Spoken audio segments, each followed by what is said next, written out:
Bismillahirrahmanirrahim. Assalamualaikum warahmatullahi wabarakatuh. Selamat pagi, salam sejahtera bagi kita semua. Pertama, marilah kita panjatkan puji syukur kepada Tuhan Yang Maha Kuasa, di mana pada kesempatan pagi hari ini kita masih diberi kesehatan dan bisa mengikuti perkuliahan daring mata kuliah Ekonomi Internasional. Di sini kami dari kelompok 3 akan membahas materi mengenai faktor spesifik dan distribusi pendapatan. Sebelumnya, perkenalkan terlebih dahulu nama-nama anggota kelompok 3. Yang pertama, Dika Fani Anjarwati, dan yang kedua Dwi Widyaningrum, dan yang ketiga Kiki Eka Novianti, dan yang keempat saya sendiri Hoirul Anam, dan yang kelima Siti Farida, yang keenam Misnati, dan yang terakhir Aziza Dwi Ufa. Langsung saja kita lanjut ke pemateri. Model faktor spesifik dan asumsi modal. Model faktor spesifik dikembangkan oleh Paul Samuelson dan Ronald George. Seperti model Likhartien sederhana, ia mengasumsikan ekonomi yang menghasilkan dua barang dan yang dapat mengalokasikan pasukan tenaga kerjanya antara kedua sektor. Namun tidak seperti model Likhartien. Model faktor spesifik memungkinkan adanya faktor produksi selain tenaga kerja. Sedangkan tenaga kerja adalah faktor seluler yang dapat bergerak antar sektor. Faktor-faktor lain diasumsikan spesifik, yang artinya mereka hanya dapat digunakan dalam produksi barang-barang tertentu. Asumsi model, bayangkan ekonomi yang menghasilkan dua barang, manufaktur dan makanan. Namun alih-alih satu faktor produksi, negara ini memiliki tiga. Yang pertama, kerja, modal, dan tanah. Manufaktur diproduksi menggunakan modal dan tenaga kerja, sedangkan pangan diproduksi menggunakan lahan dan tenaga kerja.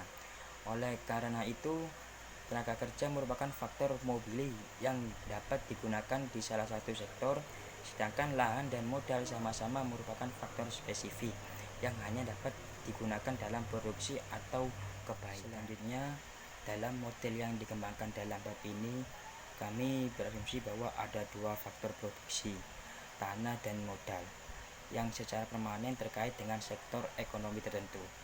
Namun, di negara maju, lahan pertanian hanya menerima sebagian kecil dari pendapatan nasional. Ketika ekonom menerapkan model faktor spesifik untuk ekonomi seperti Amerika Serikat atau Prancis, mereka biasanya menganggap kekhususan faktor bukan sebagai kondisi permanen, tetapi sebagai masalah waktu. Semisal, ada tempat wadah yang digunakan untuk menyeduh kopi dan mesin pencapai yang digunakan untuk membangun badan mobil. Nah, di situ tidak dapat diganti satu sama lain, sehingga berbagai jenis peralatan ini spesifik untuk industri. Namun, mengingat waktu, dimungkinkan untuk mengalihkan investasi dari pabrik mobil ke pabrik kopi atau sebaliknya. Dan dalam arti jangka panjang, baik PPN dan flash stempel dapat dianggap sebagai dua manifestasi dari satu faktor seluler yang disebut modal, yaitu kemungkinan produksi. Jadi di dalam model faktor spesifik, dia ini mengasumsikan bahwa masing-masing faktor spesifik seperti modal dan lahan ini hanya dapat digunakan di dalam satu sektor, yaitu sektor manufaktur dan makanan. Jadi tenaga kerja ini hanya dapat digunakan di dalam satu sektor. Nah, ini adalah kurva kemungkinan produksi yang menjelaskan mengenai hubungan input, yaitu labor atau tenaga kerja, terhadap output. Nah, gambar ini menunjukkan bahwa semakin besar input atau tenaga kerja, maka semakin besar pula outputnya. Jadi kemiringannya yaitu pada QM, yaitu fungsi dari kapital dan labor, dia ini menunjukkan produk marginal dari tenaga kerja, yaitu penambahan output yang dihasilkan dengan menambahkan 1 jam kerja pada satu orang tenaga kerja, seperti itu.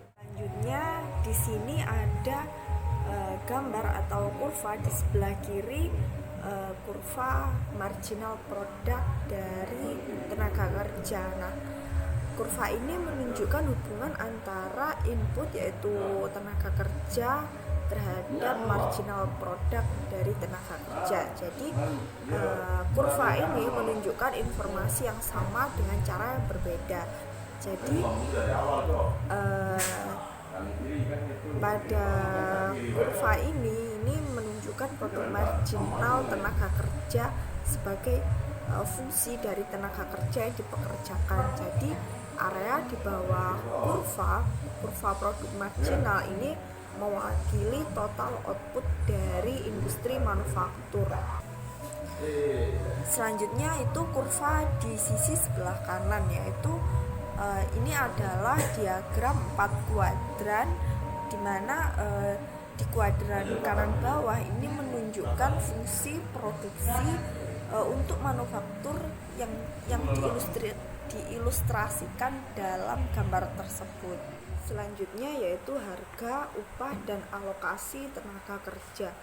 Jadi permintaan tenaga kerja di setiap sektor itu bergantung pada harga output dan tingkat upah.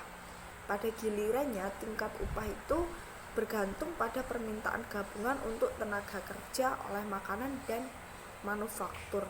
Mengingat harga manufaktur dan makanan bersama dengan tingkat upah, kita dapat menentukan lapangan kerja dan keluaran masing-masing sektor.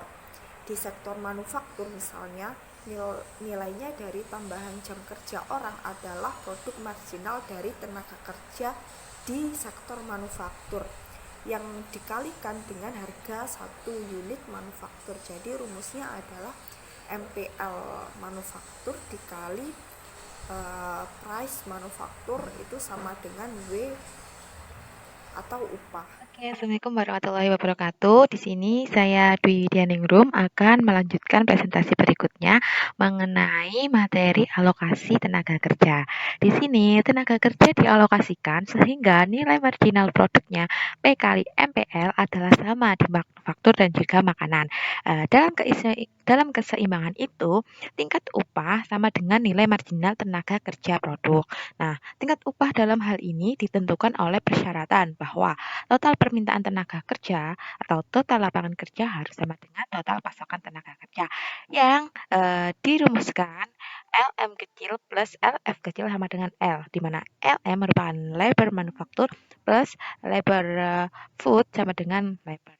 Nah, di sini dijelaskan juga bahwa tingkat upah atau W di titik W harus sama di kedua faktor karena asumsi bahwa tenaga kerja bebas bergerak antar sektor. Artinya, karena tenaga kerja merupakan faktor mobile, maka akan berpindah dari sektor upah rendah ke sektor upah yang lebih tinggi dan bisa disamaratakan. Nah, itu tadi penjelasan mengenai alokasi tenaga kerja. Nah, dalam hal tersebut digambarkan pula kurva yang menjelaskan mengenai tenaga kerja yang dialokasikan sehingga dalam kurva tersebut ada titik W1 yaitu poin 1. Nah, itu melambangkan equilibrium atau titik keseimbangan di antara LM dan juga LF. Selanjutnya yaitu membahas mengenai perubahan harga proporsional setara.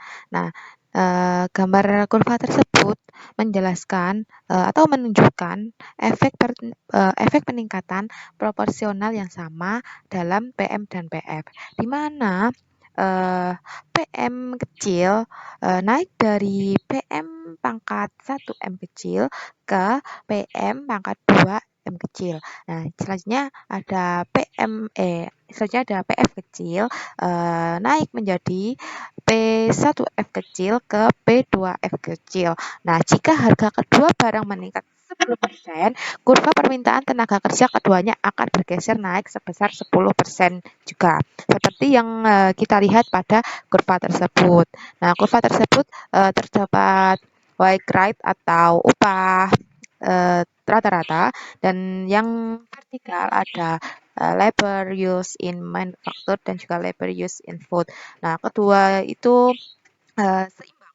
dan menunjukkan W1 ketika mengalami kenaikan 10% ke W2, maka juga PM dan PF juga bergeser 10% juga. Nah, kurva pemerintahan tenaga kerja dalam manufaktur dan makanan keduanya bergeser naik sebanding dengan kenaikan PM dari P1 M kecil dan juga P2M kecil.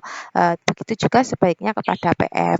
Tingkat upah naik dalam proporsi yang sama dari W1 ke W2, tetapi alokasi tenaga kerja antara kedua sektor tidak berubah. Bisa ditunjukkan pada kurva tersebut di mana poin 1 dan 2 mengalami upahnya mengalami perubahan yang sama di tenaga kerjanya. Seperti itu. Oke, di sini kita selanjutnya akan membahas mengenai perubahan harga relatif, di mana perubahan pertimbangan efek perubahan harga yang memang mempengaruhi harga relatif itu sendiri.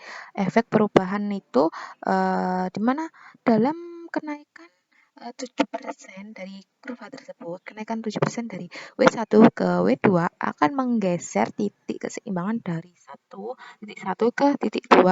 Nah, kurva permintaan tenaga kerja manufaktur naik sebanding dengan kenaikan 7% PM. Tetapi tingkat upah naik kurang dari proporsionalnya. Nah, output manufaktur mengalami kenaikan, tetapi output dari makanan atau labor use input akan mengalami penurunan atau akan jatuh. Nah, di sini juga dijelaskan ketika hanya PM yang naik, berbeda dengan kasus PM dan PF secara bersamaan, pergeseran tenaga kerja dari sektor pangan ke sektor manufaktur dan output manufaktur naik sementara dari makanan akan mengalami penurunan. Begitupun inilah sebabnya mengapa W tidak naik sebanyak PM karena lapangan kerja manufaktur naik, produk marginal tenaga kerja di sektor itu mengalami penurunan. Ya, saya akan menjelaskan tentang harga relatif dan distribusi pendapatan.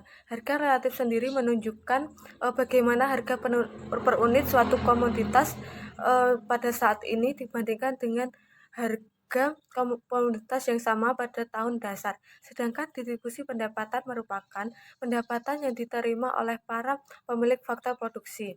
Dengan adanya distribusi pendapatan tersebut akan menyebabkan pemerataan pendapatan di suatu wilayah, meskipun pendapatan tersebut tidak terlalu besar.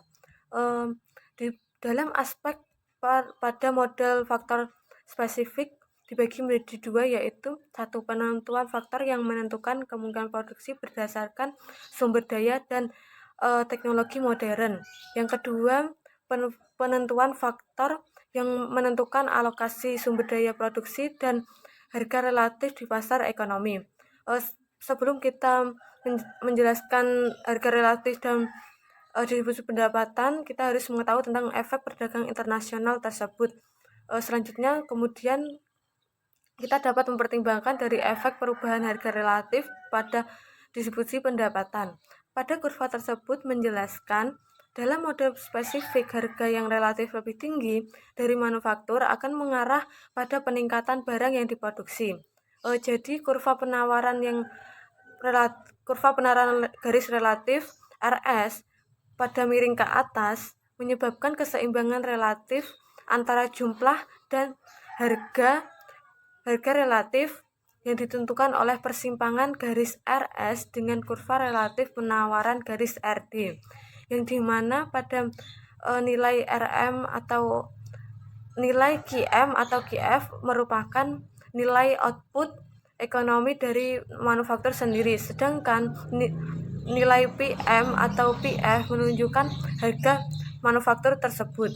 Nah, artinya pendapatan pemilik modal akan meningkat lebih dari proporsionalnya dengan kenaikan tersebut. Jadi nilai PM yang telah meningkat pada relatif juga meningkat pada nilai relatif PF sendiri. Pendapatan pada kapasitas yang jelas yang menjelaskan meningkat pada persyaratan kedua barang tersebut, yaitu perdagangan internasional dalam model faktor tertentu. Setelah kita mengetahui cara kerja model faktor spesifik untuk suatu perekonomian, kita dapat beralih untuk menganalisis perdagangan internasional sendiri. Contohnya antara negara Amerika dan Jepang. Kedua negara sama-sama berdagang satu sama lain. Adanya perbandingan efek perdagangan ini terhadap kesejahteraan mereka. Agar perdagangan berlangsung, kedua negara harus berbeda dalam harga manufaktur. Faktor relatif